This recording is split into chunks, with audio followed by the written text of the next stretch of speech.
બેપણું દેખાતું નથી. જો બેપણું દેખાય ને તો વિકલ્પ ઉત્પન્ન થાય છે. નિર્વિકલ્પ ધ્યાનમાં એકપણું છે. બેપણું દેખાતું નથી. દ્રષ્ટિમાં આવે છે ત્યાં દ્રષ્ટિ અભેદ તન્મય થઈ જાય છે, તાદાત્મ્ય થઈ જાય છે. જુદું છે નહીં, પર્યાય દ્રવ્ય જુદું છે નહીં. કોણ કે છે? અને પર્યાય ભિન્ન કહીએ છીએ અમે, એ સાપેક્ષ પર્યાયની વાત કરીએ છીએ. આ નિરપેક્ષ પર્યાય છે. અંદરથી જ્ઞાન આવે છે. આ વાત છે, આ લક્ષણની વાત છે. ઓલું અજીવ તત્વમાં જાય છે. ઓલું તો સંબંધ બાંધે છે ને સંબંધ છોડે છે. આને તો સંબંધ આત્માથી છૂટો જ નથી. તાદાત્મ્ય કેને કહેવાય? લક્ષણ ને લક્ષણ તાદાત્મ્ય જોયો ના અનંત એવું જ્ઞેય નામનો પદાર્થ છે, આત્મ પદાર્થ છે.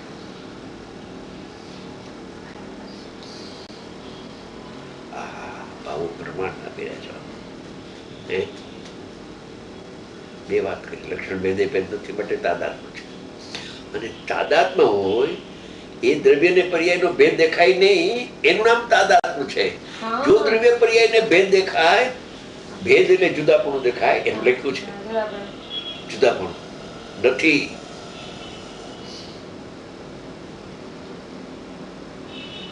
એક સત્તા છે, એક અભેદ એક આત્મા.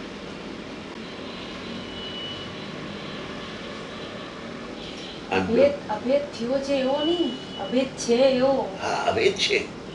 આપણે વાત થઈ હતી અનાદિ અનંત અભેદ છે. એ આવ્યું હતું ને અગાસીમાં. બરાબર, એવું સ્વરૂપ જ છે. તમે કહ્યું આ જ્ઞાયક નું બીજું સ્વરૂપ છે, પછી જ્ઞાયક નું સ્વરૂપ. અજ્ઞાયક નું નથી, અજ્ઞાન નું સ્વરૂપ નથી. આ જ્ઞાયક નું સ્વરૂપ છે, પણ બીજું સ્વરૂપ છે. બીજું રૂપ છે.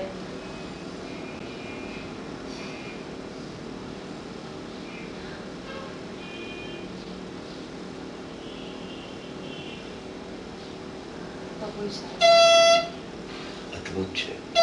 આ જો અમૃતચંદ્રાચાર્ય અત્યારે વિજ્ઞાન મૂકે ને, ખુશ થઈ જાય. ઓહો, બેન અદભુત ચમત્કારિક વાતો છે. સમયસાર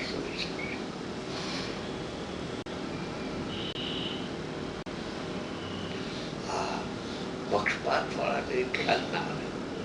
જે મધ્યસ્થ થઈને જોવે છે એને આ જ્ઞાયક નું બીજું રૂપ છે. આમ આમ કરી લે છે, આમ કરી સ્વીકારી લે છે. ખરી વાત છે. એક હાથેની બેને બે હાથ આમ કર્યા. નાયક નું આ બીજું રૂપ છે. આપને ફરમાયા था ना. हाँ, मैंने कोई बात नहीं, मेरी बात है तो मेरी यानी आत्मा की, मेरी बात यानी आत्मा की. તમારી વાત ઈ પણ આત્માની વાત છે. બીજા કોઈની ક્યાં વાત છે? આત્માનું સ્વરૂપ જ આવું છે. તાદાત્મ્ય છે. કેમ કે લક્ષણ ભેદ નથી. લક્ષણ ભેદ નથી, તાદાત્મ્ય છે. જો તાદાત્મ્ય છે તો પર્યાય જુદી ને દ્રવ્ય જુદી ન હોય તો તાદાત્મ્ય નો નિષેધ થઈ ગયો. તાદાત્મ્ય ક્યાં રહ્યું? શું અમૃત જાય છે પ્રભુ. સાચું છે. મને હમણાં વિચાર આવ્યો કે કેવું નીકળે છે. જે તાદાત્મ્ય કયા પછી દ્રવ્ય પર્યાય નો ભેદ દેખાય ને એમ નામ તાદાત્મ્ય છે. અને દ્રવ્ય પર્યાય વચ્ચેનું તાદાત્મ્ય કેવું છે? ગુણ ગુણી વચ્ચેના તાદાત્મ્યની વાત નથી, ઉપરાંત વાત છે. નાયકનું બીજું રૂપ છે. એ શબ્દ બહુ નાયકનું બીજું રૂપ છે. એટલે પેલું રૂપ તો ડિપોઝિટ રહી ગયું. પેલું જેને જ્ઞાનમાં હોય ને એને જ આ બીજું રૂપ દેખાય. બરાબર.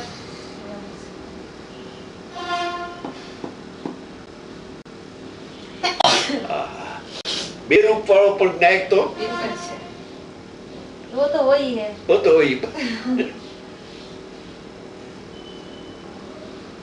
દ્રવ્ય અને પર્યાય વચ્ચે ભેદ દેખાતો નથી. કેમ કે તાદાત્મ્ય છે.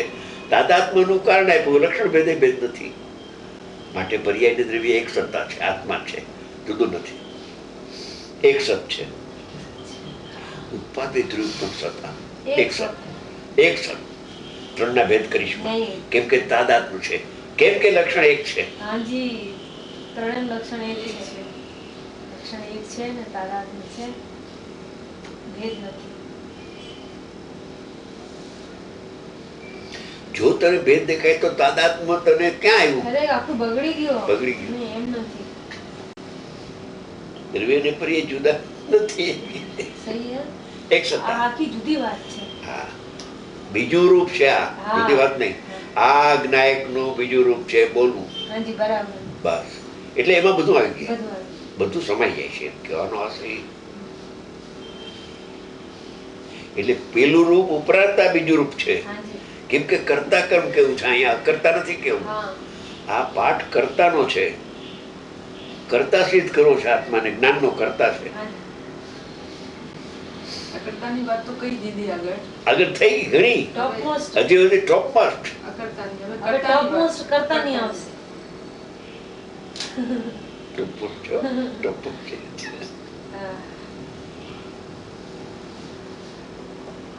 તું જ કરતા કર્મ ના અનન્ય વડે કરતા કર્મ લગ્ન ત્યારે જાય ને, આમ થાય ત્યારે થાય, બધાને થાય. અનુભવના કાળમાં કરતા કર્મ થઈ જાય.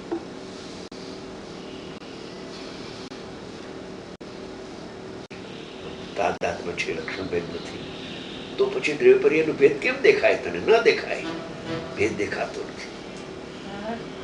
ભેદ એટલે જુદાપણું.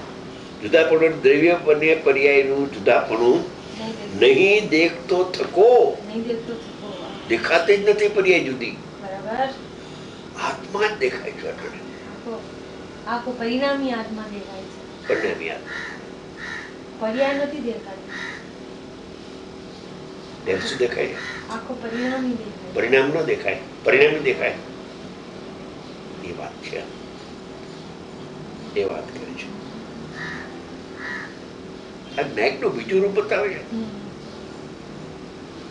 ભેદ જુદાપણું દેખતો નથી, કેમ કે જુદાપણું છે નહીં. તાદાત્મ્ય કેવું અને જુદાપણું કેવું દ્રવ્યપર્યાય તો વિરોધ આવ્યો. તો તાદાત્મ્ય સમજો નથી તું.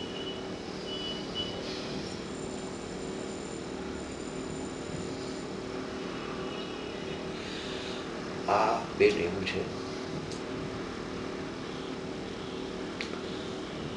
પોતાથી સમજાય, કા ગુરુ કરે સમજે, ગુરુ ગમે યોગ્યતા હોય ત્યારે જ બધું બેર પડે છે. કામ પાકે છે ત્યારે એને સૌનું જ સમજવા પડે. અને જે અપેક્ષાએ જે કથન કયા હોય તે અપેક્ષાએ તે કથનને હા પાડે. ઓહો, બરાબર છે, આમ જ છે, એ જુદી નથી.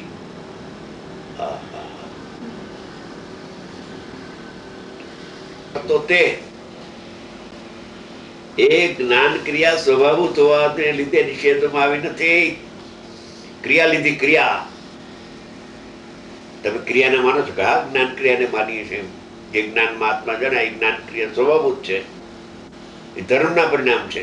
અને એ જ્ઞાન ક્રિયા સ્વભાવભૂત છે, સ્વભાવભૂત છે, વિભાવભૂત નથી. અને જ્ઞાન ક્રિયા ખાલી ક્રિયા છે એમ નહીં, જ્ઞાન ક્રિયા સ્વભાવભૂત છે. એટલે સ્વભાવથી સભર છે, સ્વભાવથી ભરેલી છે. એ ક્રિયા સ્વભાવને જાણવા રૂપે જ રહેલી છે, સ્વભાવને જાણવા રૂપે જ રહેલી છે. જણાયા કરે, નિરંતર જણાયા કરે. એવી ક્રિયા, અભેદપણે એવી ક્રિયા થાય છે આત્મામાં. એવું છે ભાઈ, એવું છે બેન, બરાબર છે, સાચી વાત છે. આ ક્રિયા છે અને આ સ્વભાવ છે અને આ ક્રિયા આને જાણે છે, એવું નહીં. આ વચ્ચે કોઈ ગેપ નથી. ગેપ બિલકુલ નહીં, નીકળી ગયું. તાદાત્મ્ય છે. બિલકુલ. દ્રવ્ય ને પર્યાયનો ભેદ દેખાતો નથી, કયું ને ચોખ્ખું. ભેદ દેખાય તો અનુભૂતિ ન હોય, અનુભૂતિમાં ભેદ ન હોય. જ્ઞેયનું સ્વરૂપ છે, વિનાયકનું બીજું રૂપ. જ્ઞાન ક્રિયા સ્વભાવભૂત હોવાથી નિષેધવામાં આવી નથી. આત્મા જ્ઞાનમ સ્વયં જ્ઞાનમ જ્ઞાનાત કરોતિ કે એ માટે જાણે છે, જાણવા રૂપે પરણમે છે.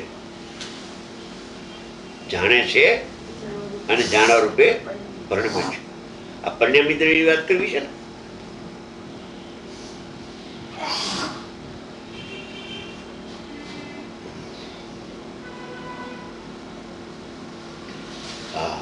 ખરેખર દૈવી શાસ્ત્ર છે, ભગવતી શાસ્ત્ર છે. શું ભાગ કર્યો છે આમાં?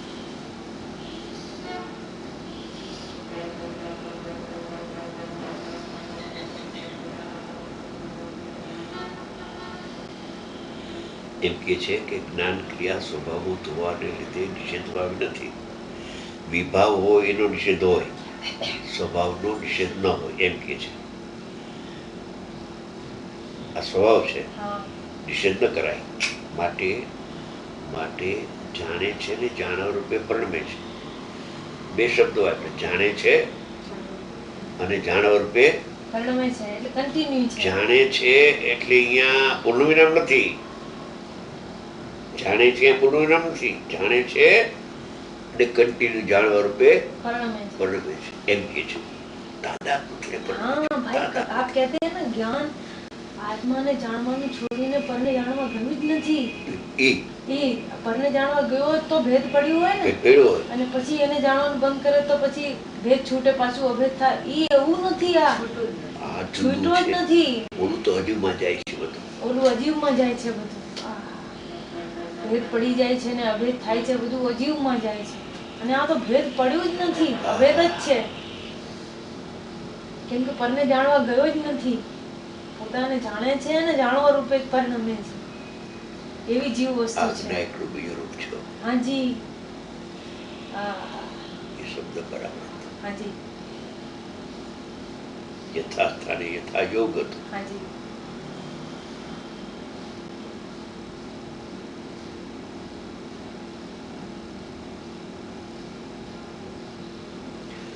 જ્ઞાન છૂટી જાય છે, આત્માને જાણવાનું છોડે છે, અને પરને જાણવા જાય છે, અને પછી પરને જાણવાનું છોડે છે. એવો જે જ્ઞાનના પર્યાય એની વાત નથી આવી. એ તો હજી અધિકારમાં આવ્યું. આ તો સ્વભાવભૂત છે, અનાદિ અનંત. અનાદિ અનંત તાદાત્મ છે. તાદાત્મ જેને બેસે છે એને અનુભૂતિ થઈ જાય છે, બસ. અથવા જેને અનુભૂતિ થઈ રહી છે એ લખે છે તાદાત્મ જેને બેસે છે એને અનુભૂતિ થઈ જાય છે, બસ. અને જેને અનુભૂતિ થાય છે ને તાદાત્મ ભાષે છે પરિણામ. અનુભૂતિમાં જેવું ભાષે છે એ કઈ નવું થોડીક ભાષે છે. જેવું છે એવું ભાષે છે, બસ. એટલે તાદાત્મ છે. અનુભૂતિમાં તાદાત્મ ભાષે છે ને, ભાષે છે. કેમ કે તાદાત્મ છે એટલે તાદાત્મ ભાષે છે. લક્ષણ એક જ છે. જીવનું લક્ષણ ને જ્ઞાનનું લક્ષણ જુદું નથી. જે જીવનું લક્ષણ છે એ જ જ્ઞાનનું લક્ષણ છે. એટલે આમ આમ આમ લક્ષણ આમ ફેલાય છે. ફેલાય છે, દ્રવ્યમાં ફેલાઈ ગયું છે, વ્યાપક છે. એ કારણથી જે લક્ષણ પર્યાયમાં છે એ જ લક્ષણ દ્રવ્યમાં છે. જે લક્ષણ પર્યાયનું છે ઉપયોગ, એ જ લક્ષણ દ્રવ્યનું છે. ઉપયોગમાં ઉપયોગ શબ્દ વાપરો છે. જે લક્ષણ પર્યાયનું છે ઉપયોગ, એ જ લક્ષણ દ્રવ્યનું કહ્યું. લક્ષણ ભેદે ભેદ નથી, માટે અભેદ તાદાત્મ છે. માટે દ્રવ્ય અને પર્યાયનો ભેદ જુદો દેખાતો નથી. માટે એ સ્વભાવભૂત ક્રિયા થઈ ગઈ. એમ બહુ સરસ. ये बार बार यही लो बस. સરખું આવે બરાબર. જેવું સ્વરૂપ છે ને એવું આવે છે. એવું આવે કરે. આનું સ્વાધ્યાય છે, બસ. બાકી વાંચી જવાનું.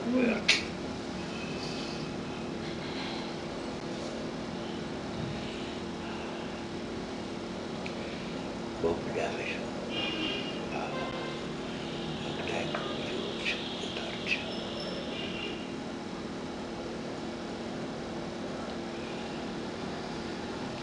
જે એક રૂપ અનાદિ અનંત છે, પહેલું રૂપ. બીજું રૂપ अनादि अनंत है, बराबर. जब ज्ञायक ही अनादि अनंत है, हाँ, तो उसके दोनों रूप अनादि अनंत ही होने चाहिए ना? बस.